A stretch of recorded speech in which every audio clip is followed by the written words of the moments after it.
tengah gemerlap acara seni budaya yang berlangsung di aula kota, Kayani berdiri di sudut ruangan dengan mengenakan jaket kulit hitam yang menutupi pakaian adat Dayaknya, seolah mencoba menyembunyikan identitasnya. Para pengunjung yang berlalu lalang menatap kagum pada ukiran kayu Dayak yang dipamerkan, tetapi tidak seorang pun memperhatikan wanita muda yang menjaga karya seni tersebut. "Kamu nggak mau tampil di depan panggung, Yan?" tanya seorang rekan sesama peserta pameran, Nadia, sambil membawa brosur. Kayani tersenyum kecil, menggeleng, lalu berkata, "Aku di sini cuma menjaga stan, sudah cukup membuatku merasa hadir." Sorotan kamera dari jurnalis lokal lebih terfokus pada para penampil pria berbaju adat yang memainkan alat musik sape, sementara Kayani tetap berada di belakang layar. Saat beberapa pengunjung mendekat untuk melihat lebih dekat ukiran tradisional, Kayani menjelaskan dengan lembut makna simbol-simbolnya, namun wajahnya berubah tegang ketika seorang pria asing mulai bertanya terlalu banyak tentang tato di lengannya. "Maaf, tato ini bukan bagian dari pameran," jawabnya tegas sambil menarik lengan jaketnya agar lebih tertutup, membuat pria itu terdiam. Tak lama kemudian, seorang panitia menghampiri dan menyerahkan amplop berisi honor kecil untuk Kayani, yang diterimanya dengan senyuman sopan meski matanya terlihat lelah. Ketika acara berakhir, ia berjalan keluar aula dengan langkah cepat, menjinjing tas berisi barang-barang adatnya sambil menatap langit yang mulai gelap. Di depan aula, ia melihat terminal bus yang ramai dan bising, tempat di mana dia harus melanjutkan perjalanannya malam itu, tanpa menyadari bahaya yang menantinya. Di sisi terminal yang remang-remang, Clower berdiri dengan tubuh kekar dan senyuman sinis, memperhatikan anak buahnya yang sibuk menagih uang dari para pedagang kecil. "Cepat, jangan lama-lama, kalau mereka nggak bayar, hancurin lapaknya," teriak Clower sambil menghisap rokoknya dengan kasar, asapnya mengepul di udara malam. Salah seorang pedagang, seorang ibu tua yang menjual nasi bungkus, memohon sambil menyerahkan uang seadanya, tetapi Clower menendang ember dagangannya hingga berserakan. "Jangan ngajarin gue cara kerja, Bu. Kalau nggak cukup, ya minggir aja dari terminal ini," bentaknya, diiringi tawa kejam dari anak buahnya. Di sudut lain, seorang pengamen muda mencoba lari setelah menghindari pajak keamanan, tetapi ia ditangkap dan dihajar oleh dua preman sebelum dipaksa menyerahkan uang recehnya. Clower melangkah santai menuju warung kopi sambil melemparkan selembar uang lusuh kepada pelayan, memesan kopi tanpa peduli pada kekacauan yang baru saja dibuatnya. "Bos, tadi ada yang aneh di aula sana," kata salah seorang anak buahnya, Darman, sambil menunjuk ke arah aula seni budaya. "Apa? Ada polisi?" tanya Clower sambil mengerutkan dahi, tetapi Darman menjawab, "Bukan, cuma ada cewek Dayak, cantik, tapi sok jual mahal." Clower tertawa mendengar laporan itu, lalu berkata, "Kalau dia lewat sini, bawa ke sini, gue mau lihat seberapa cantik dia." Malam semakin larut, tetapi terminal tetap ramai, dengan Clower yang semakin nyaman di tahtanya sebagai raja kecil di dunia gelap itu. Dengan tas di pundaknya, Kayani memasuki terminal bus yang penuh sesak, di mana bau asap kendaraan dan keringat manusia bercampur menjadi satu. Ia berhenti sejenak untuk melihat jadwal keberangkatan bus, tetapi gerombolan preman, termasuk Darman, sudah memperhatikannya dari jauh. "Itu dia, bos," bisik Darman kepada Clower, yang segera berdiri dan berjalan mendekati Kayani dengan gaya percaya diri. "Hei, Nona, mau kemana malam-malam begini? Jangan-jangan kamu tersesat," kata Clower sambil tersenyum licik, membuat Kayani mendongak dengan tatapan tajam. "Saya hanya menunggu bus," jawab Kayani dingin, tetapi Darman dan anak buah lainnya mulai mengepungnya, membuat suasana menjadi semakin tegang. Salah seorang dari mereka menarik ujung jaket Kayani sambil berkata, "Apa yang kamu sembunyikan di balik ini ya? Kok kayaknya menarik banget?" Dalam hitungan detik, jaket Kayani ditarik paksa, memperlihatkan pakaian adat Dayaknya yang berwarna merah dengan bordir khas, serta tato tribal yang menghiasi lengannya. Tawa kasar meledak dari Clower dan anak buahnya, sementara Kayani mencoba merebut kembali jaketnya sambil berkata dengan nada tegas, "Jangan sentuh saya. Sini, jangan sombong, cewek kayak kamu harus tahu tempatnya," kata Clower sambil mencoba mendekat, tetapi Kayani melayangkan tamparan yang keras ke wajahnya. Keributan itu menarik perhatian beberapa orang, tetapi tidak ada yang berani mendekat untuk membantu, meninggalkan Kayani dikepung dalam situasi yang semakin memburuk. Setelah berhasil melarikan diri dengan bantuan seorang supir bus yang kebetulan lewat, Kayani berlari ke arah sebuah gang kecil di belakang terminal sambil memegangi jaketnya yang robek. Ia berhenti di depan pintu sebuah rumah tua yang gelap, tempat seorang kenalannya, Pak Jaka, tinggal dan biasa menyimpan barang-barang adatnya yang berharga. "Ada apa, Yan? Kok mukamu begitu?" tanya Pak Jaka ketika membuka pintu. Tetapi Kayani hanya menggeleng dan berkata, "Pak, saya butuh mandaunya sekarang." Tanpa banyak bertanya, Pak Jaka membuka sebuah peti kayu besar, mengeluarkan mandau Dayak dengan bilah tajam dan ukiran tribal yang berkilau dalam cahaya lampu. "Apa yang mau kamu lakukan dengan ini? Bukannya kamu bilang hanya untuk pajangan?" tanya Pak Jaka dengan nada khawatir. Tetapi Kayani menjawab tegas, "Saya harus melindungi diri." Dengan mandau di tangan, Kayani kembali ke terminal. Langkahnya mantap meskipun dadanya berdegup kencang. Matanya menyapu kerumunan mencari wajah Clower. Ketika melihat Clower duduk di bangku sambil tertawa dengan anak buahnya, Kayani mendekat tanpa berkata-kata, menghunus mandaunya dengan tatapan penuh kemarahan. "Hei, kamu datang lagi, masih mau main-main sama kita?" ejek Clower. Tetapi ekspresi Kayani tidak berubah, membuat beberapa preman mulai mundur dengan gugup.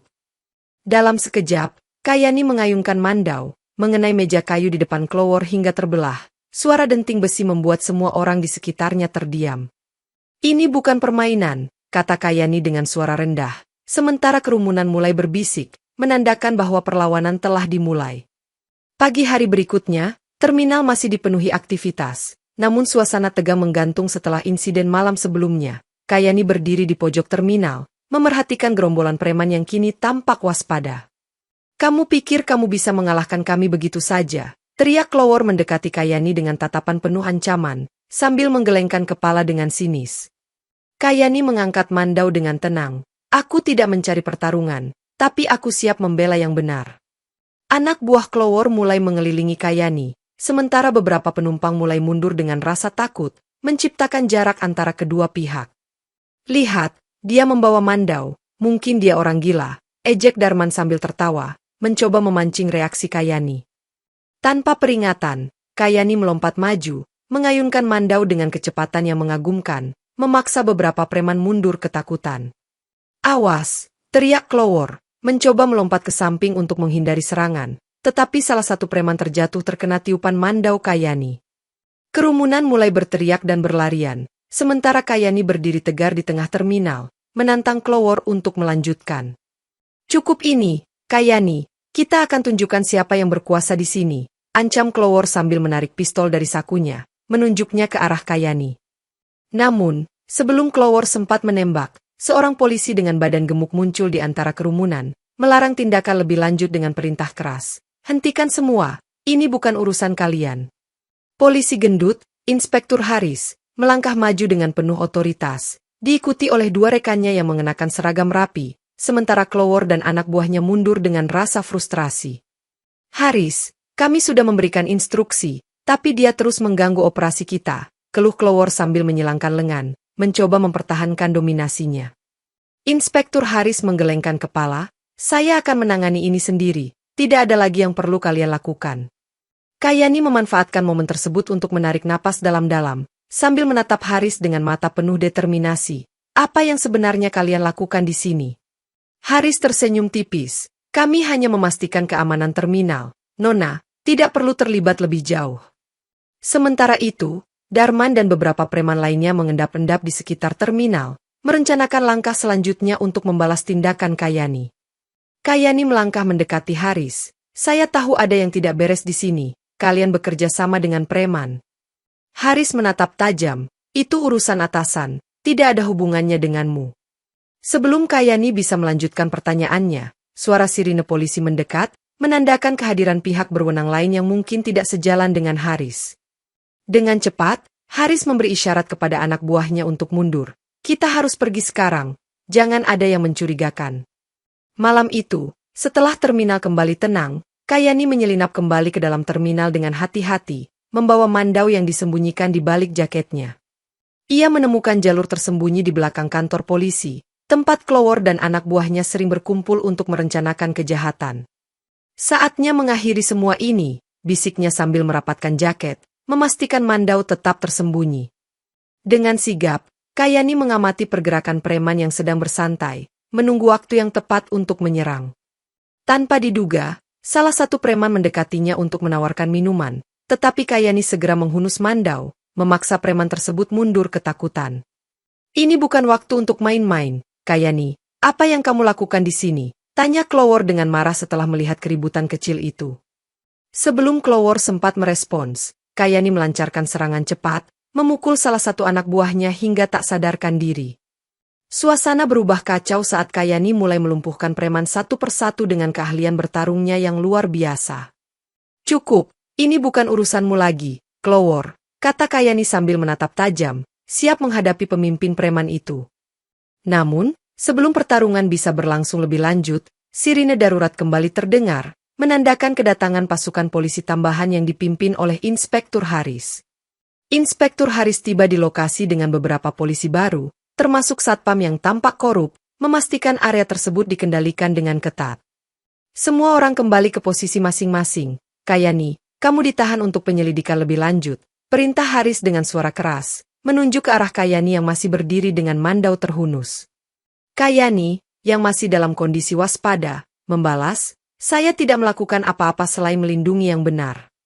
Haris tersenyum sinis, kami punya saksi yang melihatmu menyerang preman, kamu akan dibawa ke kantor polisi.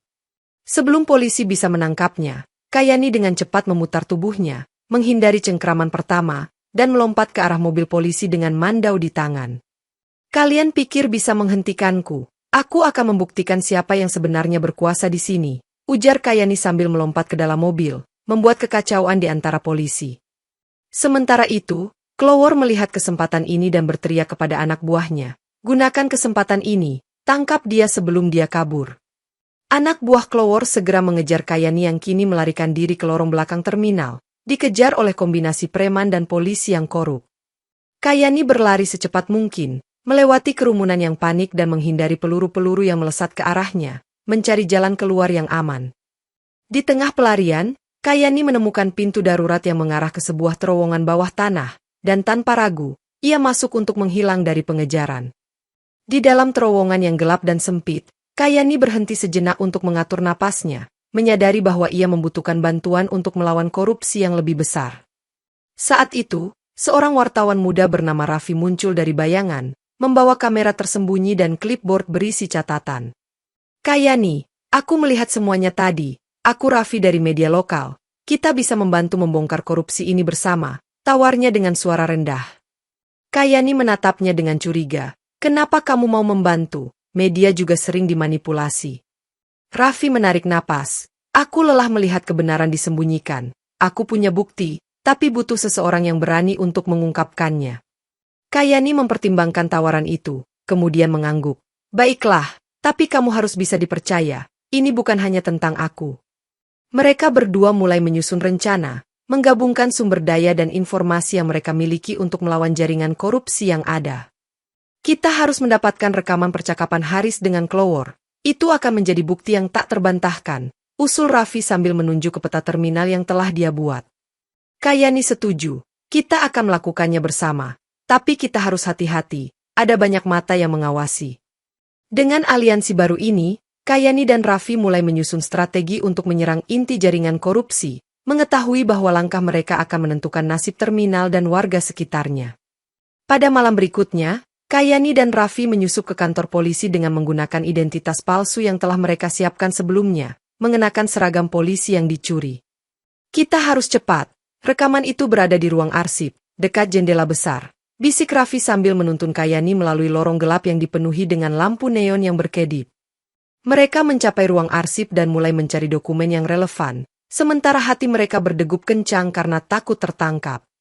Ini dia, seru Raffi saat menemukan kotak arsip berlabel, keamanan internal, dan mulai membuka isinya dengan cermat.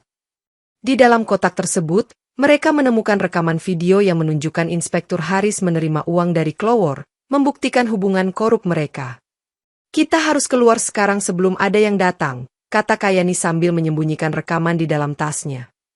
Namun, tiba-tiba lampu mati total, dan suara langkah kaki terdengar mendekat, menandakan bahwa mereka telah terdeteksi. Cepat, kita harus bersembunyi, teriak Raffi, saat mereka berdua menyelinap ke dalam lemari arsip yang gelap. Polisi masuk ruangan, memeriksa setiap sudut dengan cermat, tetapi mereka tidak menemukan keberadaan Kayani dan Raffi. Setelah beberapa menit yang menegangkan, mereka akhirnya berhasil keluar dari kantor polisi tanpa terdeteksi, membawa bukti korupsi yang akan mengubah segalanya. Keletihan setelah malam yang penuh aksi membuat Kayani tidur di sebuah kamar hotel sederhana, namun tidurnya diganggu oleh mimpi yang penuh simbol dan arwah leluhur Dayak. Dalam mimpinya, arwah ayahnya muncul dengan cahaya yang terang, memegang mandau yang sama seperti yang dibawanya. Kayani, ingatlah warisanmu dan gunakan kekuatanmu untuk melindungi yang benar. Bangun di pagi hari dengan perasaan tenang dan kekuatan yang baru, Kayani merasa terhubung kembali dengan akar budayanya yang dalam. Aku tidak sendiri dalam perjuangan ini, bisiknya, memandangi mandau yang kini terasa lebih berat dengan makna spiritual. Sementara itu, Raffi mengirimkan pesan teks, bukti sudah siap, kita harus segera mengungkapnya ke publik. Kayani mengangguk setuju, kita tidak punya waktu lagi, Haris dan Clower akan mencoba segala cara untuk menghentikan kita. Mereka mulai menyusun rencana untuk menyebarkan rekaman tersebut ke media nasional, memastikan bahwa kebenaran akan terungkap. Kita juga perlu dukungan dari warga. Semakin banyak yang tahu, semakin kuat posisi kita, ujar Raffi sambil menyiapkan peralatan broadcast. Kayani merasa energi spiritualnya mengalir, memberinya keberanian ekstra untuk menghadapi tantangan yang akan datang. Dengan semangat yang baru dan dukungan dari warisan budaya, Kayani dan Raffi siap untuk melanjutkan perjuangan mereka melawan korupsi. Pada hari yang ditentukan, Kayani dan Raffi mengatur siaran langsung di terminal, memanfaatkan kerumunan untuk menyebarkan bukti korupsi kepada publik. Ini adalah saatnya kebenaran terungkap, ujar Raffi di depan kamera, sambil menunjukkan rekaman video yang telah mereka curi. Sorotan mata dari para penumpang terminal menyorot ke arah mereka, sementara beberapa orang mulai mendekat dengan rasa penasaran. Inspektur Haris dan Clower yang sedang berada di terminal melihat kejadian tersebut dengan marah. Apa ini tipu-tipu? Teriak Haris sambil mencoba mengambil mikrofon. Kayani maju ke depan. Ini bukti kerjasama antara polisi dan preman. Tidak ada lagi yang bisa kalian sembunyikan. Penonton mulai bersorak dan berteriak, mendukung tindakan Kayani dan Raffi yang berani mengungkap kebenaran. Polisi gendut tidak akan lagi bisa menindas warga tanpa konsekuensi, tambah Kayani dengan suara lantang, menggenggam mandau sebagai simbol perlawanan. Namun, Haris segera memerintahkan pasukan polisi untuk menyerbu terminal, memaksa Kayani dan Raffi untuk bertempur melawan kekuatan yang lebih besar. Terjadi pertempuran sengit antara warga yang terinspirasi oleh Kayani dan pasukan polisi yang dipersenjatai, menciptakan kekacauan di terminal. Di tengah kekacauan itu, Kayani berhasil melumpuhkan beberapa polisi dengan gerakan cepatnya, sementara Raffi terus merekam aksi heroiknya untuk memastikan kebenaran tetap tersebar. Melihat keberanian Kayani, lebih banyak warga terminal mulai bergabung dalam perlawanan, membentuk barisan untuk melawan pasukan polisi yang korup. Kita tidak akan mundur, ini hak kita untuk hidup damai tanpa penindasan, seru seorang ibu dengan anak-anaknya, mengangkat tangan bersama warga lainnya. Kayani memimpin pasukan rakyat dengan semangat tinggi, mengarahkan mereka untuk melumpuhkan alat komunikasi polisi dan memotong pasokan listrik terminal. Jangan biarkan mereka membungkam suara kita, terus maju, teriak Kayani sambil mengayunkan mandau ke arah pasukan yang mendekat.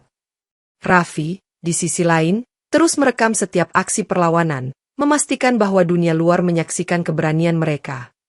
Inspektur Haris semakin frustasi melihat kerusuhan yang terjadi. Clower, kita harus menahan mereka sebelum semuanya hancur, perintahnya dengan nada panik. Clower, yang kini kehilangan banyak anak buahnya, mencoba untuk memimpin serangan balik, tetapi Kayani dan rakyat menunjukkan semangat yang tak tergoyahkan. Kita bisa melakukannya bersama. Tidak ada yang bisa menghentikan kita sekarang, ujar Kayani kepada kerumunan yang semakin besar. Pertempuran berlanjut dengan intensitas tinggi, namun keberanian dan persatuan rakyat mulai mengubah jalannya pertempuran. Akhirnya, pasukan polisi yang kewalahan mulai mundur, sementara Clower terpojok di tengah terminal, melihat kekuatan baru yang muncul dari rakyat. Dengan terminal yang kini dikuasai oleh rakyat, Inspektur Haris memutuskan untuk menghadapi Kayani secara langsung di depan kantor polisi. Kamu pikir kemenangan ini akan bertahan? Kami punya banyak cara untuk menghentikanmu, ancam Haris sambil menghunus pistolnya, berdiri tegak di hadapan Kayani. Kayani tidak gentar. Ini bukan tentang kekerasan, tapi tentang keadilan. Kamu bisa memilih untuk berhenti sekarang. Haris tertawa sinis. Keadilan? Apa kau memahami apa itu keadilan? Kau hanya seorang pemberontak. Tanpa peringatan, Haris menembakkan pistolnya ke arah Kayani, tetapi Kayani dengan gesit menghindar dan melancarkan serangan balasan dengan mandau. Pertarungan sengit antara Kayani dan Haris berlangsung di depan kerumunan, sementara warga menyaksikan dengan napas tertahan. "Kamu harus menyerah, Haris. Ini berakhir sekarang," teriak Kayani sambil melayangkan tamparan keras ke wajah Haris. Haris terhuyung-huyung, berusaha mengeluarkan senjata lagi, tetapi Kayani dengan cepat mematahkan alisnya dan menjatuhkannya ke tanah. Dengan satu ayunan terakhir, Kayani berhasil melumpuhkan Haris, membuatnya tak berdaya di depan semua orang. "Ini adalah akhir dari era korupsi di terminal ini. Rakyat berkuasa sekarang," ujar Kayani dengan suara lantang, sementara kerumunan bersorak merayakan kemenangan mereka. Kemenangan Kayani dan rakyat terminal segera menjadi berita nasional, berkat rekaman Raffi yang telah tersebar ke berbagai media. Inspektur Haris dan Clower telah ditangkap atas tuduhan korupsi dan kejahatan terhadap warga. Lapor Raffi dalam siaran langsung disaksikan oleh jutaan orang. Pemerintah pusat tak tinggal diam, mengirimkan tim investigasi untuk menyelidiki lebih dalam jaringan korupsi yang telah terbongkar. "Kita harus memastikan tidak ada lagi yang bisa menyalahgunakan kekuasaan seperti ini," ujar Raffi dalam konferensi pers setelah penangkapan Haris dan Clower. Meskipun Haris dan Clower telah ditangkap, Kayani menyadari bahwa masih ada sisa jaringan kriminal yang mencoba untuk bangkit kembali. "Kita harus tetap waspada dan terus bekerja sama untuk menjaga terminal ini tetap aman," kata Kayani kepada rakyat yang terus mendukungnya. Namun, beberapa anggota jaringan kriminal mencoba untuk menggagalkan usaha Kayani dengan menyebarkan berita palsu dan memanipulasi opini publik. "Jangan percaya pada mereka yang mengatakan semuanya sudah berakhir. Ini hanya permulaan," ujar salah satu preman yang masih bersembunyi, berusaha memecah belah solidaritas rakyat. Kayani dan Raffi bekerja tanpa lelah, mengumpulkan bukti dan membangun aliansi dengan tokoh-tokoh masyarakat untuk melawan upaya kriminal tersebut. Dengan tekad yang kuat dan dukungan dari warga, Kayani memastikan bahwa keadilan tetap ditegakkan dan terminal benar-benar bebas dari korupsi. Setelah keberhasilan mengungkap jaringan korupsi, warga terminal mengadakan rapat darurat untuk memilih pemimpin baru yang akan memimpin komunitas mereka ke depan. "Kita membutuhkan seseorang yang bisa memimpin dengan adil dan bijaksana, Kayani. Apakah kamu mau menerima tanggung jawab ini?" tanya salah satu warga senior. Kayani merasa terhormat, namun ia ragu. "Aku hanya ingin terminal ini menjadi tempat yang aman dan damai untuk kita semua." Namun, sorakan dan dukungan dari warga membuatnya merasa yakin untuk menerima peran tersebut. "Baiklah, aku akan menjadi pemimpin kalian. Bersama-sama kita bisa membuat perubahan." Dengan dukungan penuh, Kayani resmi dinobatkan sebagai pemimpin baru terminal, memulai era baru yang penuh harapan dan keadilan. "Pertama-tama, kita akan membersihkan sisa-sisa jaringan kriminal yang masih bersembunyi dan memastikan tidak ada lagi korupsi," ujar Kayani dalam pidato pertamanya. Raffi, yang kini menjadi sekutu terdekat, membantu Kayani dalam menyusun kebijakan dan strategi untuk menjaga keamanan dan kesejahteraan warga. "Kita juga akan membentuk komite pengawasan untuk memastikan transparansi dalam setiap keputusan yang diambil," tambah Kayani, menegaskan komitmennya terhadap keadilan. Warga terminal mulai merasakan perubahan positif, dengan lebih banyak orang yang aktif terlibat dalam menjaga keamanan dan kebersihan area tersebut. Dengan Kayani sebagai pemimpin, terminal berkembang menjadi pusat komunitas yang harmonis, bebas dari ketakutan dan penindasan yang pernah menghantui mereka. Meskipun sebagian besar jaringan kriminal telah ditangkap, masih ada kelompok-kelompok kecil yang berusaha mengganggu ketertiban terminal, membuat situasi semakin rumit. "Kita harus menyerbu markas utama mereka dan mengakhiri semua ini sekali dan untuk selamanya," ujar Kayani kepada Raffi dan beberapa anggota komunitas yang setia. Mereka merencanakan serangan strategis pada malam hari, memanfaatkan pengetahuan lokal tentang lokasi-lokasi tersembunyi musuh. "Kita akan membagi tim menjadi dua kelompok. Satu untuk menyerang dari depan, dan satu lagi dari belakang," instruksi Kayani sambil menunjuk peta markas musuh. Pada malam yang telah ditentukan, Kayani dan timnya bergerak dengan cepat dan senyap, menghindari penjagaan yang masih aktif di sekitar markas. "Ingat, kita harus cepat dan tepat. Jangan ada yang tertinggal," bisik Kayani, memberikan semangat kepada timnya sebelum serangan dimulai. Mereka berhasil memasuki markas musuh tanpa terdeteksi, melumpuhkan penjaga satu persatu dengan gerakan yang terlatih dan efisien. Di dalam markas, terjadi pertempuran sengit antara Kayani dan sisa-sisa kelompok kriminal, di mana setiap langkah dapat menentukan nasib mereka. "Ini akhir dari perjalananmu, Clower. Tidak ada lagi yang bisa kau lakukan untuk menghentikan kami," ujar Kayani saat menghadapi pemimpin terakhir kelompok tersebut. Dengan satu ayunan mandau yang kuat, Kayani berhasil mengalahkan musuh terakhirnya, menandai kemenangan akhir dalam perjuangan panjang mereka melawan kejahatan. Setelah pertempuran terakhir, Kayani dan komunitasnya membersihkan markas musuh, memastikan tidak ada lagi sisa-sisa kriminal yang tersisa di terminal. Kita telah melakukannya. Terminal ini sekarang aman dan bebas dari korupsi, kata Kayani dengan bangga sambil melihat hasil kerja keras mereka. Media nasional mulai meliput kisah heroik Kayani dan komunitasnya, menjadikannya simbol perlawanan dan keberanian di mata publik. Pemerintah memberikan penghargaan khusus kepada Kayani dan timnya, mengakui peran mereka dalam menciptakan perubahan positif di masyarakat. Namun, keberhasilan ini juga meninggalkan bekas trauma bagi Kayani, yang masih merasakan luka fisik dan emosional dari pertempuran yang telah dia jalani. Aku bertanya-tanya apakah semua kekerasan ini benar-benar diperlukan, pikir Kayani saat merenungkan perjuangannya yang penuh darah dan pengorbanan. Raffi, yang selalu mendukung Kayani, menghiburnya. Kita melakukannya untuk kebaikan. Kadang-kadang, perjuangan memang memerlukan pengorbanan. Meskipun trauma masih menghantui, Kayani memutuskan untuk melanjutkan perjuangan dengan cara yang lebih damai, fokus pada pembangunan dan pemulihan komunitas. Kita harus memastikan bahwa apa yang telah kita capai tidak akan sia-sia. Mari kita bangun terminal ini menjadi tempat yang lebih baik, ujar Kayani kepada warga. Dengan dukungan penuh dari komunitas, Kayani mulai memimpin proyek rehabilitasi dan pengembangan, memastikan bahwa terminal tidak lagi menjadi tempat penindasan, tetapi menjadi simbol harapan dan kemajuan. Setelah beberapa bulan berjuang di terminal, Kayani memutuskan untuk kembali ke desanya di pedalaman Kalimantan, membawa serta mandau yang kini menjadi simbol perjuangannya. Aku butuh waktu untuk menyembuhkan dan merenungkan semua yang telah terjadi, ujar Kayani kepada Raffi sebelum berangkat, sementara Raffi memahami keputusannya. Di desa, Kayani disambut hangat oleh keluarga dan tetangga, yang bangga atas pencapaian dan keberaniannya di kota besar. Selamat datang kembali, Kayani. Desa ini selalu merindukanmu, sapa Ibu Kayani dengan senyum penuh kasih. Kayani mulai terlibat dalam kegiatan sosial di desa, membantu anak-anak belajar seni budaya dan mengajarkan pentingnya pelestarian tradisi Dayak.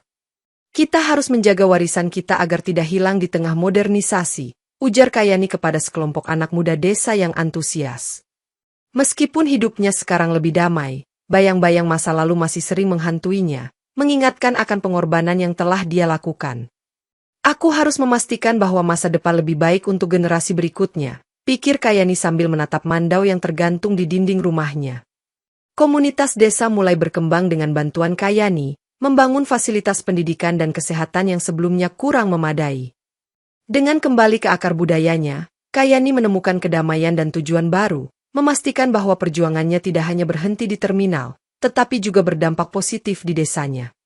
Pada hari peringatan keberhasilan terminal bebas korupsi, Kayani mengadakan pameran budaya di desa, menampilkan mandau yang kini menjadi simbol perjuangan dan keberanian. Mandau ini bukan hanya senjata, tapi juga warisan budaya yang mencerminkan kekuatan dan identitas kita sebagai suku Dayak, ujar Kayani kepada para pengunjung. Desa mengadakan upacara penghormatan, di mana Kayani menyerahkan mandau tersebut ke museum lokal sebagai simbol perjuangan mereka. Biarkan ini menjadi inspirasi bagi semua orang bahwa kebenaran dan keadilan akan selalu menang, kata Kayani sambil menempatkan mandau di tempatnya yang terhormat. Raffi hadir sebagai tamu kehormatan, memberikan pidato singkat tentang keberanian dan dedikasi Kayani dalam melawan korupsi. Kisah Kayani adalah contoh nyata bahwa satu orang bisa membuat perubahan besar, asalkan didukung oleh komunitas yang kuat, ujar Raffi dengan bangga. Setelah upacara, Kayani memulai babak baru dalam hidupnya sebagai guru seni budaya, mengajarkan generasi muda tentang pentingnya pelestarian tradisi dan keberanian untuk berdiri melawan ketidakadilan. Aku ingin kalian menghargai akar budaya kalian dan menggunakan kekuatan itu untuk membangun masa depan yang lebih baik, ujar Kayani kepada murid-muridnya yang antusias.